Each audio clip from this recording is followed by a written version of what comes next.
کہتے ہیں۔ اگر یہ محبت نہ ہوتی، یہ پیار اور یہ الفت نہ ہوتی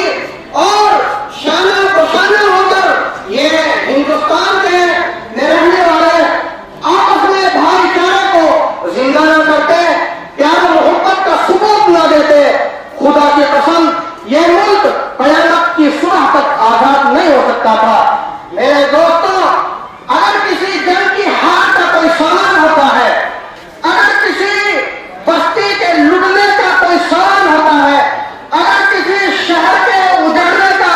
کوئی چنگاری ہوتی ہے، تو میرے عزیزوں وہ چنگاری جو اجاڑ کی ہوتی ہے وہ اسی شہر کے اندر سے پیدا ہوتی ہے۔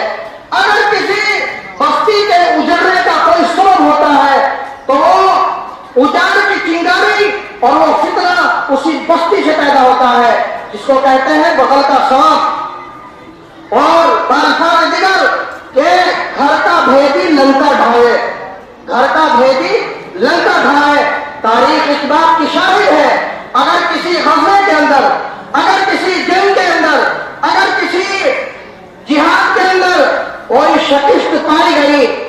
تو وہ منافق کے نفاق کی وجہ سے شکست ہوئی۔ اگر کسی معرکہ کے اندر، دشمن کے مقابلے کے اندر طاقتور جماعت کو پستی کا سامنا کرنا پڑا، ہار کا سامنا کرنا پڑا، تو ایسے موقع پر جب چھان بین کی گئی تو اپنے میں سے کوئی سب بچہ نکلا کہ جس نے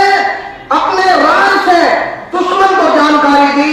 اور وہ اس کی طاقت سے واقف ہو گیا، تو اس نے صفوں کی صفوں کو توڑ دیا، بستی کی بستی کو اجاڑ دیا، اس لیے کہ وہ بھید سے واقف ہو گیا۔ میرے عزیزوں، اس تفصیل کے روشنی میں بتانا یہ چاہتا ہوں کہ جب ملک ہندوستان کے اندر جنگ آزادی ہوئی، انگریز قوم جو دوسرے ملکوں سے آئی تھی،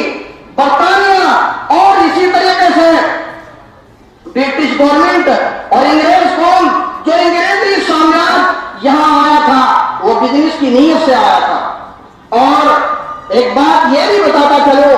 کہ ہمیں بار بار یہ بتایا جاتا ہے کہ ہمارے ملک کی جو جنگ آزادی کی تاریخ ہے وہ سن 1857 ہے۔ یاد رکھیے، اس ملک کی آزادی کی تاریخ